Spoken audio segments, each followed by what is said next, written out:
Hi, how are you? It's Kathy. I am here to make one of my boxes. So you're going to need 2 cereal boxes. I'm just showing you the box. I already have everything cut up. You're going to cut the ends off right here. You cut the ends off right here and here and on the bottom. And the surface that you're going to be working with is the front and the 2 sides right here, and the side, and then on the back.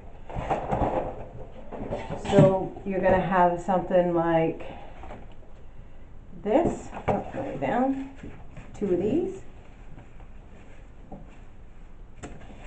and you're going to have 2 of these, and you're going to have to actually steal the sides off another box. Okay, so what I use is, where's my, no, what I use is I use a little tin. It's a 6-inch tin for the size that I want. It's the best way I can get a perfect circle. And I cut out, where's the other one? Here we go. I trace the bottom.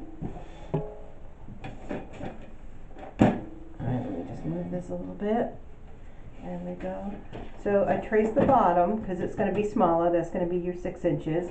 And then I flip it around, and then I trace the top, which is your 6 1/8. You always want your top to be 1/8 of an inch bigger. And then I take the 2 sides of one box, and I tape it together right here and here. And then I do the same with the other side of the box, and then I cut it down to a long 1-inch strip. So it's taped right here. That's also a 1-inch strip.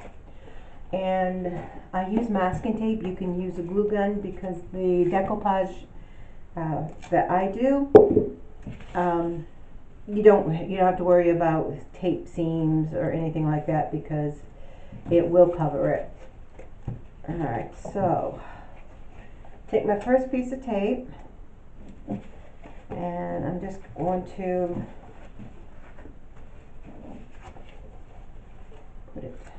put it right there, and make sure this is the bottom. So we want the thick one right here to go on the smallest circle. So that would be right here. And fold down the tape. There we go. So at least you've got it started. After that, you're going to take a piece of masking tape, and you're going to put it here and right here, and just tape it to the bottom. And again, you can use a glue gun. I like tape. Everything I touch with a glue gun falls apart. I'm not allowed to have glue guns. And again, you're going to do this all the way around the box.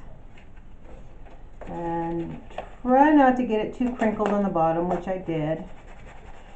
I did right here and here, but that's okay because it is the bottom. If you do get a crinkle with your masking tape, you can just actually flatten it out with your fingernail. What I like about masking tape. So you're going to do that all the way around. And don't worry about there being seams, or you can see through the seams, because we're going to do a decoupage technique on this, and that will be my next video. That will strengthen the seams, and you won't see it because you're going to be using a lot of glue and a lot of paper. Okay, so, and you will overlap, but that's okay. That's what you want. See, it's going to overlap right here. So you're going to put a piece of tape right there, and probably another one right here. Make sure that's all nice and flat. Alright, so there is your bottom of the box. It's that simple. And then the same thing with the 1-inch strip. you're going to, oh, I need more tape. I like to rip them ahead of time. Quick, easy way to do it. You can do it with the tape. Go back and use your glue gun if you want, but it's going to be very solid once the paper and glue dry. All right, so same thing here.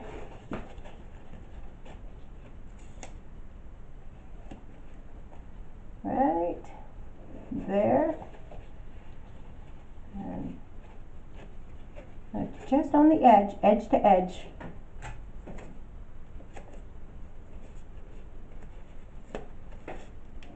And when you use masking tape, it's a lot quicker. So you could pop out a lot of these in one day if you don't, probably 6 or 7 if you wanted to in an hour's time. And you can do the same thing with a cardboard box. I get Chewy deliveries, so that big one that I made was a nice cardboard box. He just recently ordered an ice tent, and that came in a box that was about 3 feet tall. So those are 3 feet's a big side. So I am going to make a big box with that. I can't wait. Big giant one.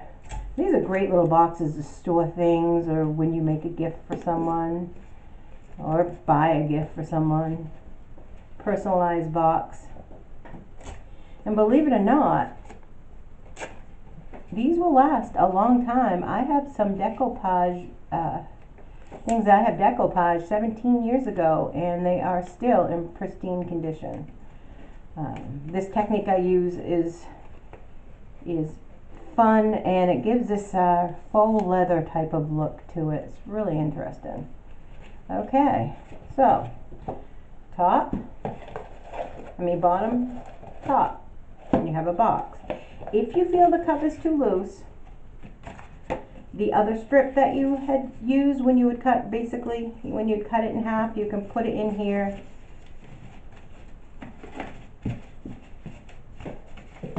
I'll show you.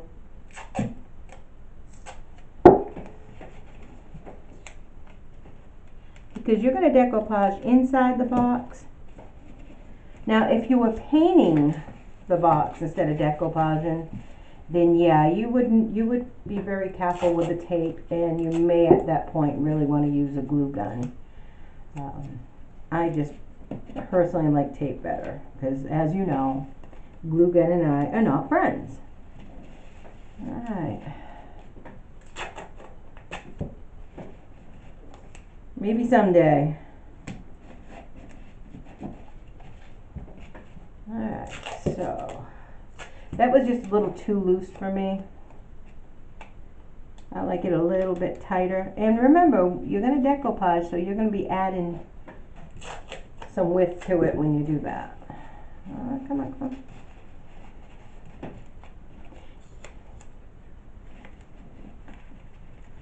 There we go. Let's see how that feels. There we go. That's what I like. I like to get it on there, but yeah, the box. And if you want to, you could, if you want a thicker box, you could just cut this same length as the bottom right here, and go all the way around on the inside, just like I did inside the cover. And that's how you make a box. I guess, there you go. And that's how you make a box right there. And now I'm going to decoupage it, and it's going to look awesome. I just wanted to show you a couple of things that I did yesterday. I've been going through all my old jewelry, the stuff that I had that was, I don't know why I threw this away in the junk pile. Well, it was actually completely green. I can't believe that I was going to just toss this away as junk. It was green. It looked like the Statue of Liberty green. It's copper. This is definitely copper. Look at that. Oh, you probably can't see that because of the design. There we go. This is amazing. You know how I have those copper pieces I like so much? Well, I'm gonna add something else to it. That package, there, look, that's all copper. And the beads, I'm missing a couple beads, but in that third up box, there was something that had tiny little beads, so I'm gonna put them on there. And you got your rhinestones here. It looks like at one time it had rhinestones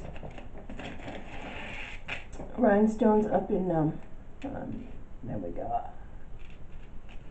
right in here. And that bracelet that I got out of that thread up box that I had showed you was, that I really, really liked a lot, which I'm keeping for myself, but I said it was really in bad condition. Well, I took one of these little pads, these little Brillo pads that you buy for taking rust off things, and I used it just because I was going to get a rough surface on this, and then I was thinking on decoupage and something with a brown paper, and it took all that tarnish off completely. This looks just like it's new again. Might be a couple tiny little spots, you can't see them, but this is a beautiful bracelet. Look at that. So then I found a ring, same thing, but I went down too deep and it turned it copper.